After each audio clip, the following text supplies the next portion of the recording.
राहुल सांकृत्यायन जी की पुस्तक वोल्गा से गंगा के पिछले एपिसोड में हम इसकी 9वीं कहानी बंधु मल्ल को समाप्त कर चुके हैं, जिसके तहत हमने जाना कि ब्रह्मवाद को नई नई विचारधाराओं से जब खतरा होने लगा तो ब्रह्मवाद के लिए धर्म का आवरण बहुत जरूरी हो गया। साथ ही हमने जाना कि बौद्ध धर्म की शिक्षाओं और प्रचार प्रसार के लिए कौन कौन से कारण महत्वपूर्ण थे और सहयोगी थे।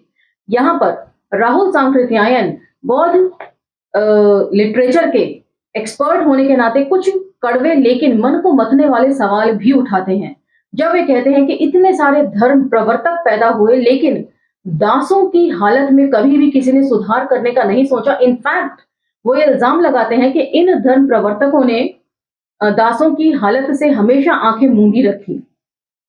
इन सब चीजों का जवाब जो है कमेंट सेक्शन में मैं आपसे चाहूंगी। अब चर्चा को यहां से आगे बढ़ाते हुए इसकी 10वीं कहानी की तरफ बढ़ते हैं, तो चलिए मेरे साथ। जय भीम, मैं शालिनी और आप देख रहे हैं अम्बेडकरनामा। आज की 10वीं कहानी है नागदत्त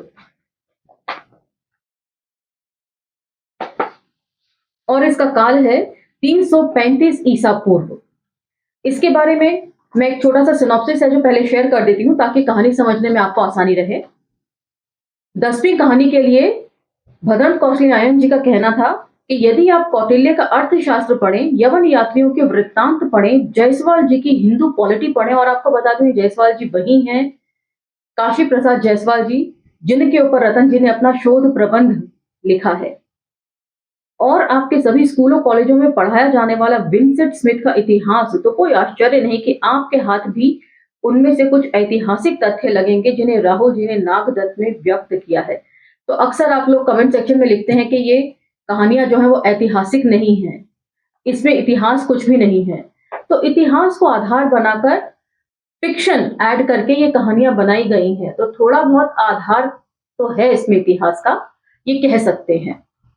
पूरा इतिहास है मैं ये दावा नहीं कर रही हूं, लेकिन ये ऐतिहासिक तथ्यों पर बिल्डअप की गई कहानियां हैं।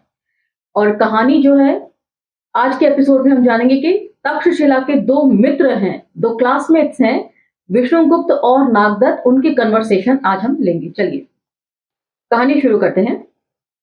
उचित पर हमें ध्यान देना चाहिए विष्णुगुप्त। मनुष्य होने से हमारे कुछ कर्तव्य हैं, इसीलिए हमें उचित का ख्याल रखना चाहिए। कर्तव्य धर्म है ना?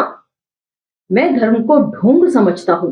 धर्म केवल परधन अपहारकों को शांति से परधन उपभोग करने का अवसर देने के लिए है, मतलब संसाधनों पर कब्जा करके उसका भोग करने के लिए है।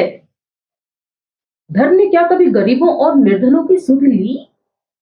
विश्व की कोई जाति नहीं है जो धर्म को न मानती हो, किंतु क्या कभी उसने ख्याल किया कि दास भी मनुष्य हैं? दासों को छोड़ दो, अदास स्त्रियों को ले लो। क्या धर्म ने कभी उन पर न्याय किया? वह धन चाहिए, तुम 2, 4, 10, 100 स्त्रियों को विवाहित बना सकते हो, वह दासी से बढ़कर नहीं होंगी, और धर्म इसे ठीक समझता है। मेरा उचित का मतलब धर्म से उचित नहीं है, बल्कि स्वस्थ मानव का मन जिसे उचित समझता है उससे है। तो मैं कहता हूं जो आवश्यक है वही उचित है, तब तो उचित अनुचित का भेद ही ना रहेगा। भेद रहेगा मित्र। आवश्यक से मतलब है सिर्फ एक के लिए जो आवश्यक हो उसे नहीं लेना। तो यहां पर मैं कहना चाहूंगी कि जाति का विनाश पुस्तक जो है वो 1936 में आ गई थी, और उसमें डॉक्टर अंबेडकर ने ये सभी चीजें डिस्कस करी थी कि हिंदू जो है वो क्रूर नहीं होते हैं, बल्कि वे तो धार्मिक लोग होते हैं, और उनके धर्म ग्रंथों में ही ये सारी बातें लिखी हैं जिसको वो फॉलो करते हैं। इसीलिए यदि कोई कल्प्रिट है तो वो धर्म ग्रंथ है। ऐसा जाति के विनाश में डॉक्टर अंबेडकर ने लिखा है, और उसी को घुमा फिराकर नागदत्त की कहानी की शुरुआत में ही राहुल सांकृत्यायन भी अपने पात्रों के मुंह से कहलवा रहे हैं कि धर्म जो है वो ढोंग है, असली चीज तो मानवता है, जो 4 साल पहले जाति का विनाश में ऑलरेडी डॉक्टर अंबेडकर मेंशन कर चुके थे। जरा साफ करके कहे विष्णुगुप्त, यही हमारे तक्षशिला गंधार को ही ले लो भाई। हमने हमारे लिए अपनी स्वतंत्रता कितनी प्रिय और उचित भी है, किंतु हमारा देश इतना छोटा है कि वे बड़े शत्रु का मुकाबला नहीं कर सकता। जब तक मध्य पश्चिम गंधार जैसे छोटे छोटे गण हमारे पड़ोसी थे तब तक चैन से रहे। कभी कभी लड़ाई हो पड़ती थी, किंतु उसका परिणाम कुछ आदमियों की बलि मात्र होता था।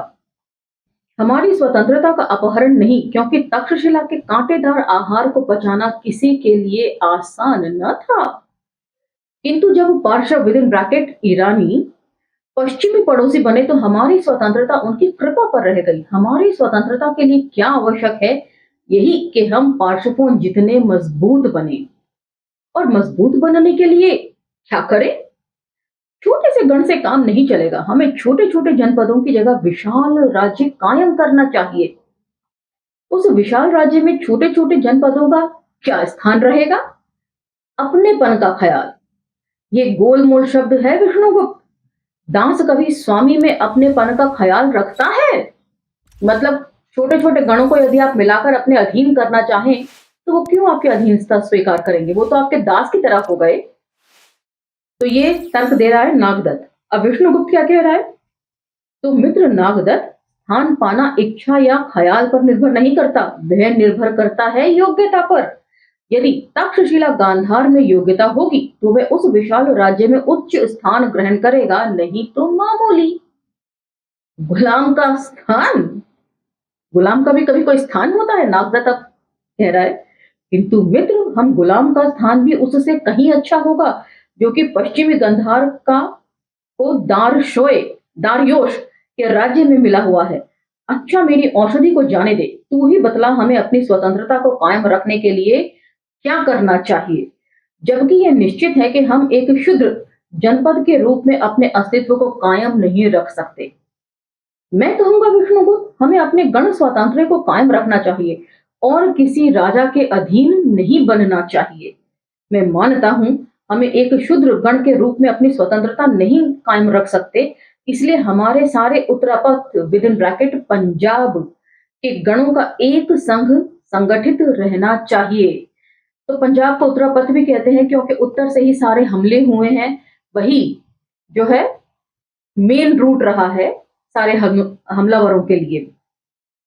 उस संघ में प्रत्येक गण स्वस्थ रहेगा या संघ सर्वोपरि रहेगा?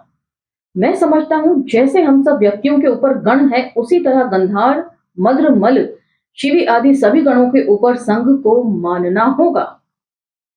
इसे कैसे मनवाएंगे? आखिर गण के बाहरी शत्रुओं की रक्षा के लिए हमें सेना रखनी होगी, बलि विद इन ब्रैकेट कर लेनी होगी। जैसे हम गण के भीतर लोगों से कराते हैं, वैसे संघ के भीतर गणों से करा सकते हैं। गण के भीतर हमारा पहले से चला आया एक जन एक खून का परिवार है। अनादिकाल से इस परिवार को गण नियम के मानने की आदत बन गई है। किंतु यह गणों का संघ नई चीज होगा। यहाँ खून का संबंध नहीं बल्कि खून का झगड़ा, प्रतिद्वंद्विता अनादिकाल से चली आई है। फिर कैसे हम संघ के नियम को मनवा सकते हैं? यदि मित्र तू इस व्यवहार की दृष्टि से विचारता तो कभी इसके लिए न कहता। संघ की बात गण तभी मानेंगे जबकि उन्हें वैसा मानने के लिए मजबूर किया जाएगा। और ये मजबूर करने वाली शक्ति कहां से आएगी? तो यहां पर जो है मैं कहूंगी एलिगरी में बात कर रहे हैं राहुल सांकृत्यायन, रूपक शैली अपना रहे हैं। ये बात तो कुछ और कह रहे हैं लेकिन इनका निशाना कुछ और है। उस समय के यदि आप सामाजिक, सांस्कृतिक और राजनीतिक हालात देखें तो हिंदू मुस्लिमों का झगड़ा चल रहा था। अस्पृश्य जो है वो अलग चीज की मांग कर रहे थे। उन सबको कलेक्ट करके रखना, ये जो लेखन है ना, उन सब चीजों को रिफ्लेक्ट कर रहा है। मैं समझता हूं उसे भीतर से पैदा करनी चाहिए। मैं कहता हूं भीतर से पैदा होती तो अच्छी बात है, किंतु पार्श्वों के प्रहार को अनेक बार सहन कर हमने देख लिया कि वे भीतर से ही नहीं पैदा की जा सकती। इसलिए हमें जैसा हो वैसे ही उसे पैदा करना चाहिए। राजा स्वीकार कर भी सिर्फ तक्षशिला का नहीं, तक्षशिला, गंधार जैसे अनेक जनपदों का एक राजा चक्रवर्ती भी स्वीकार करता तो हर्ज नहीं। तो फिर पार्श्व दार्योश को ही क्यों ना राजा मान ले? पार्श्व दार्योश हमारा नहीं है मित्र, यह तो खुद जानता है। हम जम्बू द्वीप के हैं। अच्छा, तो नंद को? यदि हम उत्तरापथ अर्थात पंजाब के सारे गणों का संघ नहीं बना सकते तो हमें नंद को स्वीकार करने में भी उज्र नहीं होना चाहिए। पश्चिमी गंधार की भांति दार्योश का दास बनना अच्छा है या अपने एक जम्बू द्वीपीय चक्रवर्ती के अधीन रहना अच्छा है?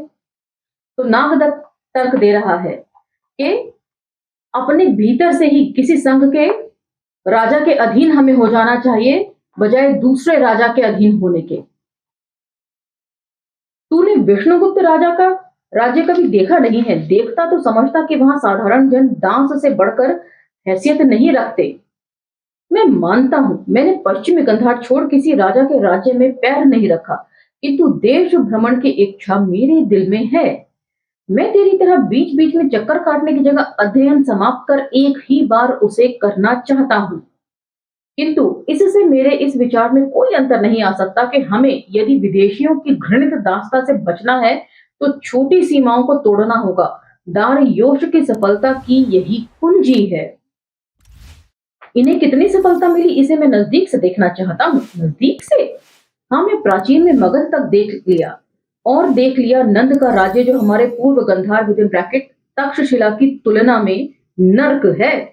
मजबूत वे जरूर है गरीबों को पीस देने के लिए, किंतु मेहनत करने वाले लोग, कृषक, शिल्पी, दास कितने पीड़ित हैं, इसे बयान नहीं कर सकता। तो नंद का जो कैरेक्टर है, जो नाम है, वो हम महाभारत में देखते हैं, हमने पढ़ा है कि कृष्ण के जो पालक पिता थे वो नंद थे, और वो गोकुल धाम के स्वामी थे। ये इसीलिए कि नंद के राज्य में तक्षशिला जैसा कोई स्वाभिमानी स्वतंत्रता प्रेमी गण नहीं सम्मिलित हुआ है विष्णुगुप्त। लिच्छवियों का गण हमारे गंधार से भी जबरदस्त था, किंतु आज वैशाली मगध की चरणदासी है, और लिच्छवी मगध शिकारी के जबरदस्त कुत्ते, इससे बढ़कर कुछ नहीं। वैशाली को जाकर देखो, उजाड़ हो रही है। पिछले 150 वर्षों में उसकी संख्या तिहाई भी नहीं रह गई। शताब्दियों से अर्जित स्वतंत्रता, स्वाभिमान के भाव अब मगध राज्य के लड़ाके सैनिक बनाने में काम आ रहे हैं। एक बार जहां किसी बड़े राज्य के हाथ में अपने को दे दिया, तो फिर उसके हाथ से छूटना मुश्किल। मित्र नागदत्त, मैं भी किसी वक्त तेरी ही तरह से विचारता था, किंतु मैं समझता हूं अब छोटे छोटे गणों का युग बीत गया, और बड़ा गण या संघ कायम करना सपना मात्र है। इसलिए मैं समय की आवश्यकता को उचित कहता हूं। किंतु यह बतला, अब क्या पश्चिम की तैयारी है? हाँ, पहले पार्श्वों के देश को, फिर हो सकता तो देखना चाहता हूं यवनों अर्थात यूनानियों को भी। तो वैसे यहाँ पार्श्वों को इन्होंने पहले क्या लिखा है? ईरानी ही लिखा है,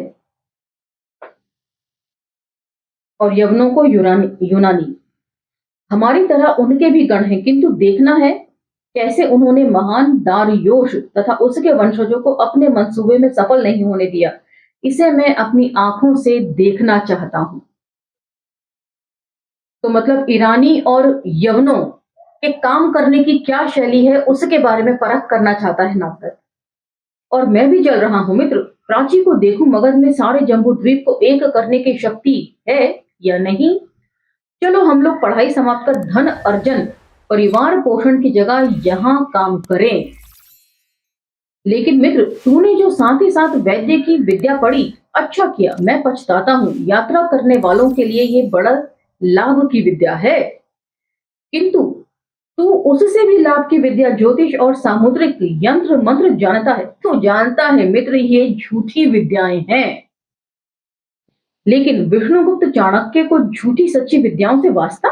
उसके लिए तो जो आवश्यक है वह उचित है। बचपन से साथ खेलते, साथ पढ़ते तक्षशिला के नागदत्त, काश्य और विष्णुगुप्त चाणक्य के विद्यार्थी जीवन की ये अंतिम भेंट थी। एक से अधिक बार पार्श्वों के हाथ में चली गई तक्षशिला की स्वतंत्रता को बचाने के लिए दोनों अपने अपने विचार के अनुसार कोई रास्ता ढूंढ रहे थे। तो आज का ये एपिसोड हम यहीं विराम करते हैं। दोनों दोस्त जो है वो तक्षशिला का भला चाहते हैं, लेकिन अपने अपने तरीके से। उनमें वैचारिक मतभेद भी है, लेकिन बावजूद उसके उनमें दोस्ती भी कायम है, और यही बात इंपॉर्टेंट हो जाती है। इसी के साथ आज का एपिसोड हम समाप्त करते हैं। यदि एपिसोड पसंद आए तो इसे लाइक, शेयर, सब्सक्राइब करना ना भूलें। असहमतियों का भी स्वागत है। अगले एपिसोड में इसके अगले दृश्य के ऊपर चर्चा करेंगे। तब तक मुझे आज्ञा दीजिए। जय भीम, धन्यवाद।